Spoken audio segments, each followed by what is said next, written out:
la! Your dream vacation to Hong Kong starts from rupees 74,999 only with GT Holidays, South India's #1 travel brand. MP Developer launching Villa Vaibhavan, October 4, 5 and 6, now at Sirseri and Kunratur. For booking, call 7825-806-806.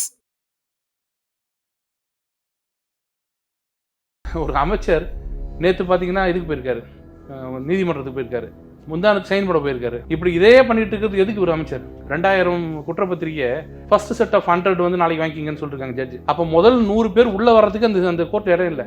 நான் மிகைப்படுத்தி சொல்லல, அந்த court இருக்க அளவுக்கு 100 accused உள்ள வந்து ஒரு அக்யூஸ்டுக்கு ஒரு வக்கீல் வருவாங்கல்ல, ஒரு வக்கீல் வந்தாகணும். அந்த 200 பேர் உள்ள வந்தாலே கோர்ட்டு குமாஸ்தா எல்லாம் போனால் நெரிசல், இந்த உள்ள கூட்ட நெரிசல் வந்துடும். அந்த 100 பேருக்கு 2000 பேர் எப்படி நீங்கள் ஒன்றா உட்கார வச்சு விசாரிப்பீங்க? அந்த நீதிமன்றத்தை கட்டமைச்சதுக்கு காரணமே விரைவாக நீதி கிடைக்கணும்னு. அங்கே ஏற்கனவே நிறைய இருக்குது. இப்போ இந்த கேஸ் வந்து இதுக்கு தனி நீதிமன்றம் வச்சாலே 4 வருஷம் ஆகும். ஸோ இதோட சேர்த்து கிளப் பண்ணிங்கன்னா 8 வருஷம் ஆகும். தினம் வாய்தா போட்டு டெய்லி நீங்கள் ஹியரிங் வச்சாலே 4 வருஷம் ஆகும். நீங்கள் அடுத்த மாதம் 15 நாளைக்கு ஒரு ஹியரிங் வச்சுன்னா 8 வருஷம் ஆகும். உங்கள் இன்டென்ஷன் வந்து சமூக நீதியாக இருந்ததுன்னா கோவி செழியன் அவர்களுக்கு இதை கொடுத்துட்டு இவரை வந்து பதவியிலே கொடுக்காம இருங்க, வெயிட் பண்ணுங்கள், சுப்ரீம் கோர்ட் பார்த்துட்ருக்கு, நீங்கள் உங்கள் வழக்கை வெளியில் வந்துட்டு அப்புறம் பார்த்துக்குங்க அப்படின்னு சொல்லிட்டு குறைந்தபட்சம் பண்ணிருக்கணும். இல்லை அன்பின் மிகுதியாக அந்த தியாகி வந்து ஒரு நாள் கூட வந்து மந்திரி பதவி இல்லாமல் இருக்க முடியாதுன்னு நினச்சிங்கன்னா ஏதோ ஒரு சாதாரணமான முக்கியத்துவம் இல்லாத ஒரு துறையை கொடுத்து அவர் வச்சுருந்துருக்கலாம். மீண்டும் அதே தான் நான் கொடுப்பேன் அப்படின்னு சொல்வதன் மூலமாக எனக்கு சமூக நீதினா இல்லை, எனக்கு ஒரு கம்பல்ஷன், அதை நான் பண்ணியிருக்கிறேன். ஆதன் நேயர்களுக்கு அன்பு வணக்கம். இன்றைய சிறப்பு நேர்காணலில் நம்முடன் இணைந்திருக்கிறார் பாஜக செய்தி தொடர்பாளர் வழக்கறிஞர் குமரகுரு அவர்கள். வணக்கம். செந்தில் பாலாஜி அவருக்கு ஜாமீன் வழங்கப்பட்டது. அதுக்கப்புறம் அமைச்சரா பதவியேற்றுட்டாரு. இப்ப மீண்டும் உச்சநீதிமன்றத்துல ஒரு வாதம் முன்வைக்கப்படும் போது அவர் அமைச்சரா இல்லை அப்படிங்கிறது ஜாமீன்ல ஒரு மெயின் கிரைட்டீரியா வைக்கப்படுது. ஆனா மீண்டும் அவர் அமைச்சரா இருக்காரு. உள்ளிட்ட விஷயங்களை அடுக்கும் போது தனி நீதிபதி அமைத்து அதுக்கான விசாரணை வந்து நடக்கணும் அப்படின்ட்டு சொல்லியிருக்கிறாங்க. அது வந்து அக்டோபர் லாஸ்ட்ல வந்து கன்சிடரேஷன் நாங்கள் எடுத்துக்கிறோம்னு சொல்லியிருக்கிறாங்க.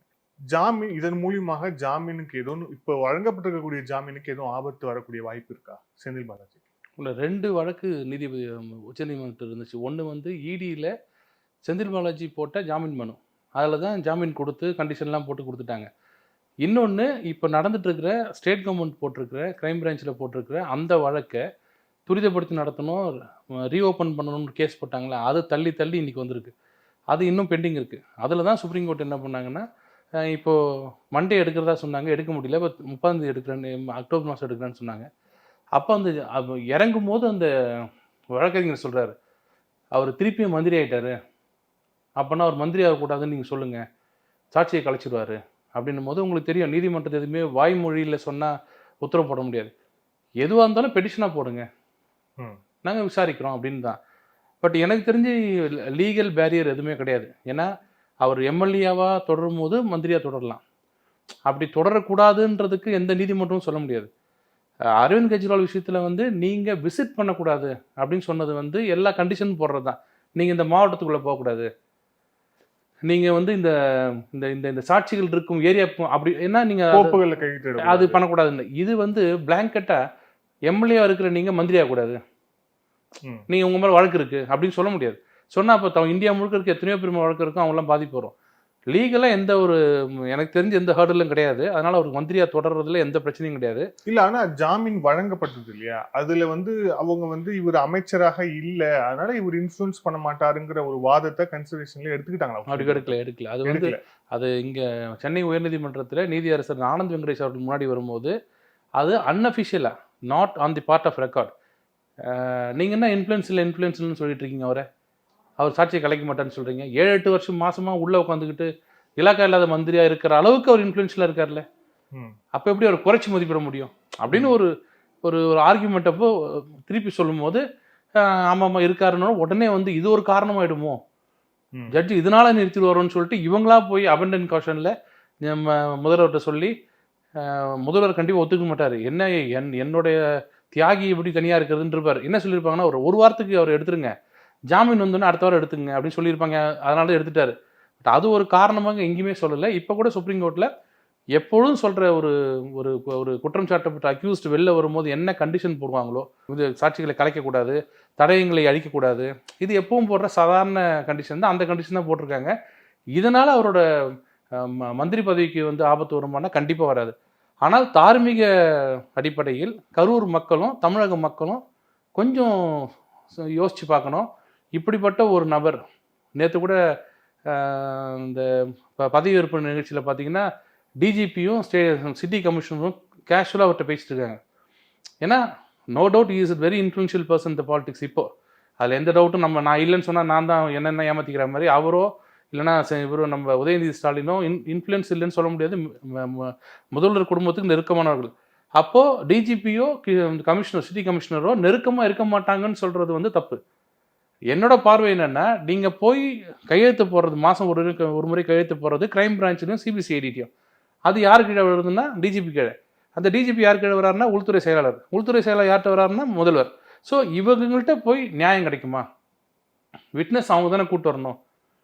விட்னஸும் அவங்க தான், ப்ராசிக்யூஷனும் அவங்க தான், டிஃபென்ஸும் இவங்க தான். 2 பேரும் சேர்ந்து எப்படி நடத்த முடியும்? இது ஒன்று. ரெண்டாவது, உங்களுக்கு ஒரு ஒரு இதுவா இல்லையா, தலைக்குனிவா இல்லையா? ஒரு ஒரு ஒரு ஒரு அமைச்சர் நேற்று பார்த்தீங்கன்னா இதுக்கு போயிருக்காரு, நீதிமன்றத்துக்கு போயிருக்காரு, முந்தானத்து சைன் போட போயிருக்காரு. இப்படி இதே பண்ணிட்டு இருக்கிறது எதுக்கு ஒரு அமைச்சர்? நேற்று நான் அன்னைக்கு கூட நான் சொன்னேன், கிண்டலாக சொன்னேன், 100 தான் கொடுப்பாங்கன்னு. 2000 குற்றப்பத்திரிக்கை ஃபர்ஸ்ட் செட் ஆஃப் 100 வந்து நாளைக்கு வாங்கிக்கிங்கன்னு சொல்லியிருக்காங்க ஜட்ஜு.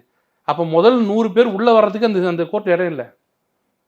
நான் மிகைப்படுத்தி சொல்லலை, அந்த கோர்ட் இருக்க அளவுக்கு 100 அக்யூஸ்ட் உள்ளே வந்து ஒரு அக்யூஸ்ட்டுக்கு ஒரு வக்கீல் வருவாங்களே, ஒரு வக்கீல் வந்தாகணும். அந்த 200 பேர் உள்ளே வந்தாலே கோர்ட்டு குமாஸ்தா எல்லாம் போனால் நெரிசல், இந்த உள்ள கூட்ட நெரிசல் வந்துடும். அந்த 100 பேருக்கு 2000 பேர் எப்படி நீங்கள் ஒன்றா உட்கார வச்சு விசாரிப்பீங்க?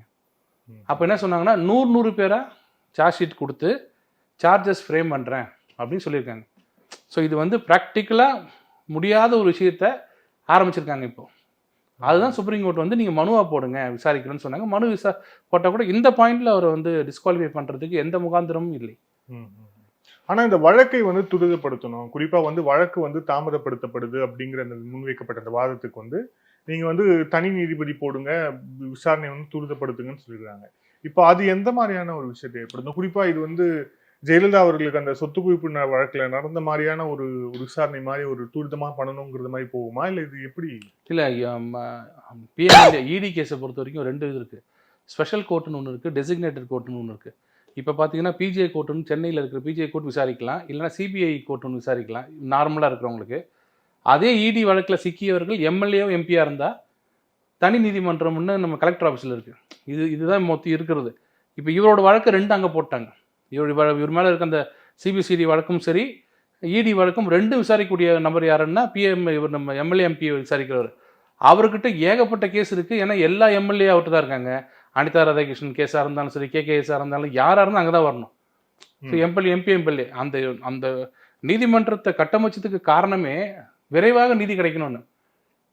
அங்கே ஏற்கனவே நிறைய இருக்குது. இப்போ இந்த கேஸ் வந்து இதுக்கு தனி நீதிமன்றம் வச்சாலே 4 வருஷம் ஆகும். ஸோ இதோட சேர்த்து கிளப் பண்ணிங்கன்னா 8 வருஷம் ஆகும். தினம் வாய்தா போட்டு டெய்லி நீங்கள் ஹியரிங் வச்சாலே 4 வருஷம் ஆகும். நீங்கள் அடுத்த மாதம் 15 நாளைக்கு ஒரு ஹியரிங் வச்சிங்கன்னா 8 வருஷம் ஆகும். அதை தான் அவர் என்ன சொல்லியிருக்காரு, தனியாக ஒரு நீதிமன்றம் இது பண்ணுங்க, ஃபார்ம் பண்ணுங்க அப்படின்னு அட்வைஸ் பண்ணுறோம். ஏன்னா எம்எல்ஏ எம்பி வந்து அது நோக்கமே என்னென்னா அந்த 5 வருஷத்துக்குள்ளேயே அவர்கள் நிரபராதிகளா குற்றவாளிகளான்னு முடிவு பண்ணாதான் அடுத்த எலெக்ஷன் நிற்கக்கூடிய ஒரு ரைட் இருக்கும். அந்த ரைட்டை டிப்ரைவ் பண்ணுறதுக்கு கான்ஸ்டியூஷனில் இடம் இல்லை. இப்போ என் மேலே ஒரு கேஸ் போட்டுட்டு அந்த கேஸு வந்து கன்விக்ஷன் ஆகிடுச்சு. அந்த கன்விக்ஷன் ஆகிட்டு அந்த கேஸை வந்து அப்பீலில் வந்து 7-8 வருஷம் எடுக்கலைன்னா நான் நிற்க முடியாது. அப்போ விரைந்து முடிவெடுக்கணும்னு சொல்லி ட்ரையல் சீக்கிரம் நடந்தால் தான் அப்பீல் சீக்கிரம் நடக்கும். ட்ரையல்லேயே அக்யூட்டல் ஆச்சுன்னா பிரச்சனை இல்லை. ட்ரையலில் நீங்கள் கன்விக்ட் ஆச்சுன்னா உடனே அப்பீல் போனால் அப்பீலில் உடனே முடிவு பண்ணணும். என் பீரியடுக்குள்ளே முடிவு பண்ணலாம் வச்சுக்கோங்க, எனக்கு ரைட் இருக்காது இல்லை நிற்கிறதுக்கு. அதுக்காக சொன்ன ஒரு கருத்து அது. மற்றபடி அதுக்கும் எனக்கு தெரிஞ்சு செந்தில் பாலாஜி மேலே இது எனக்கு வேறு எந்த பிரச்சனையும் இது இனிமேல் வருவதற்கு வாய்ப்பு இல்லை. எதுவும் வராது வரலாம். என்னென்னா சிஎம்மோட அதிருப்தியினால் பதவியை விட்டு விலகலாம். அந்த வாய்ப்பு எனக்கு தெரிஞ்சு இல்லை சிஎம். அதனால் வந்து செந்தில் பாலாஜி மந்திரியாக 1.5 வருஷம் தொடருவார். அவர் அப்படியே தான் இருப்பார். அன்லஸ் ஏதாவது சாட்சி கலைக்கிறதா ஓப்பனாக தெரிஞ்சதுன்னா வேணா ஜாமீன் ரத்து பண்ணலாம். ஸோ சாட்சிகளை கலைக்கிறது தெரிஞ்சால் மட்டும்தான் அவருடைய ஜாமீன் வந்து ரத்த வாய்ப்பு இருக்கு. மற்றபடி லீகலாக கண்டிஷன் வயலேட் பண்ணா, சொல்லாம ஃபாரின் போனா, இல்லை பாஸ்போர்ட்டை வந்து சரண்டர் பண்ணியாச்சு, இல்லை சரண்டர் பண்ண பாஸ்போர்ட் ஏதாவது காரணம் சொல்லி பொய்யான காரணம் சொல்லி வாங்கி அது பொய்ன்னு சொன்னா, நிறைய இருக்கு. வயலேஷன் ஆஃப் கண்டிஷன்ஸ் வந்தால் தாங்க வரும். புதுசாக நீங்கள் இனிமேல் அவர் தப்பு பண்ணால் தான் வருமே தவிர ஏற்கனவே அவர் பண்ணதுக்காக ஜாமீன் ரத்து பண்ண முடியாது. லீகலா எந்த பிரச்சனையும் once bail granted is granted. இப்ப இந்த அமைச்சரவையில நீங்க வந்து திமுக தரப்புல இருந்து நீங்க சொல்லிட்டு இருந்த இந்த விமர்சனம் வந்து சமூக நீதினு சொல்றாங்க. ஆனா யாருக்குமே வந்து பட்டியலினத்துக்கு ஒரு முக்கியமான ஒரு அங்கீகாரமோ எதுவுமே வந்து திமுக தரப்படலன்னு சொல்லிட்டே இருந்தீங்க. நாங்க பாஜக எல்லா இடத்துலயுமே தந்திருக்கோம்னு சொல்லிட்டே இருந்தீங்க. இப்போ வந்து உயர்கல்வித்துறை அமைச்சராக கோவி செழியன் வந்து அமைச்சராக இருக்கிறார். ஸோ வந்து அவர் வந்து பட்டியல் சமூகத்தை சேர்ந்தவர். அதுக்கான அங்கீகாரத்தை திமுக தந்திருக்கிறது அப்படின்னு அவங்க ஆரம்பிச்சுலாம். இல்லை, உண்மையிலே உயர்கல்வித்துறையில் வந்து 30 வருஷமோ 40 வருஷத்துக்கு அப்புறம் தான் ஃபர்ஸ்ட் டைம் ஒரு தலித் வந்திருக்காருன்னு சொல்கிறது வந்து உண்மையை பாராட்ட வேண்டியது தான். அதுவும் கோவி செழியன் வந்து நல்ல நண்பர், அவர் படித்தவர், எனக்கு தெரிஞ்சு நல்ல ஒரு நிர்வாகம் செய்வார்னு நம்பிக்கை இருக்குது. அதை வர வைக்கிறோம், அங்கேயே தப்பு சொல்லலையே. நல்லது செஞ்சால் தப்பே இல்லை நாங்கள். ஆனால் என்ன ஆனாலும் பரவாயில்ல, இந்த பக்கம் கோவி செழியனுக்கு கொடுத்ததுனாலேயே நீங்கள் நல்லவர் நீங்கள் பேர் வாங்க உங்களோட உயரம் அதிகமாகும் போது அதை பார்த்து நாங்கள் வந்து வாழ்த்தலாம் நினைக்கும் போதே முந்தானத்து வெளியில் வர்றவருக்கு அதே துறையை கொடுத்து நீங்கள் அதே துறையை சிறப்பாக செய்யுங்க. 10 ரூபா வாங்கினீங்க, இப்போ 20 ரூபா வாங்குங்க. கரூர் கேங்குக்கு போகிற 4 கேங்கு ஓப்பன் பண்ணி ஆரம்பிங்க. எல்லா இடத்துலையும் அணியில் ஓட விடுங்க. நான் ஒரு மெகாவாட்டுக்கு 10 லட்சத்துக்கு 40 லட்சம் வாங்குங்கன்னு ஊக்குவிக்கிற மாதிரி அவருக்கே நீங்கள் அந்த பதவி கொடுக்குறீங்களே, எந்த வகையில் நியாயம் தான் கேட்குறோம். அப்போ உங்கள் இன்டென்ஷன் அது கிடையாது, ஏதோ ஒரு கம்பல்ஷனில் கொடுத்துருக்கீங்க. உங்கள் இன்டென்ஷன் வந்து சமூக நீதியாக இருந்திருந்ததுன்னா கோவி செழியன் அவர்களுக்கு இதை கொடுத்துட்டு இவரை வந்து பதவியிலே கொடுக்காம இருங்க, வெயிட் பண்ணுங்கள், சுப்ரீம் கோர்ட் பார்த்துட்ருக்கு, நீங்கள் உங்கள் வழக்கை வெளியில் வந்துட்டு அப்புறம் பார்த்துக்குங்க அப்படின்னு சொல்லிட்டு குறைந்தபட்சம் பண்ணிருக்கணும். இல்லை அன்பின் மிகுதியாக அந்த தியாகி வந்து ஒரு நாள் கூட வந்து மந்திரி பதவி இல்லாமல் இருக்க முடியாதுன்னு நினச்சிங்கன்னா ஏதோ ஒரு சாதாரணமான முக்கியத்துவம் இல்லாத ஒரு துறையை கொடுத்து அவர் வச்சுருந்துருக்கலாம். மீண்டும் அதே தான் நான் கொடுப்பேன் அப்படின்னு சொல்வதன் மூலமாக எனக்கு சமூக நீதினா இல்லை, எனக்கு ஒரு கம்பல்ஷன், அதை நான் பண்ணியிருக்கிறேன்.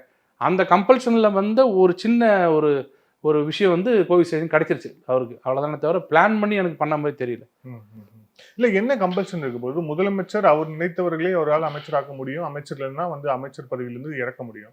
அப்படி இருக்கும்போது செந்தில் பாலாஜி ஆக்கணும், அவருக்கு என்ன கம்பல்ஷன் இருக்கும்போது? இல்லை, பொன்முடி அவர்கள் அந்த இடத்துல வந்து எடுக்கிறதுக்கு காரணம் கவர்னரோட மோதல் போக்கு.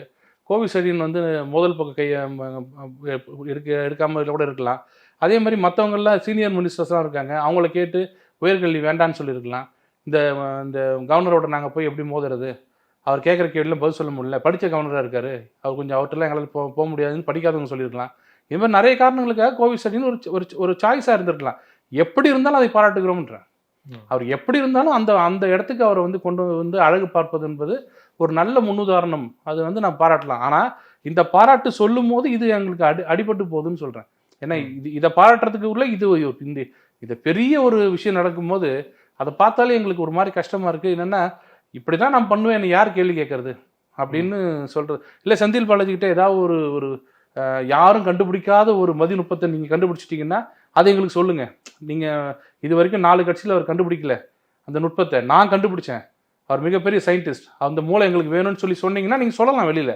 நீங்கள் எதையுமே சொல்லாமல் ஏற்கனவே இருக்கிற குற்றச்சாட்டு, டாஸ்மாக் என்ன மாதிரி ஆச்சுன்னு தெரியும், அவர் தான் தமிழ்நாடு முழுக்க எல்லாத்தையுமே வந்து சென்ட்ரலைஸ் பண்ணதுன்னு சொல்கிறாங்க.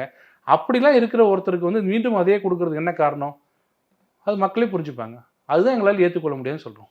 நன்றி சார், பல்வேறு கேள்வி வச்சு. Thank you sir.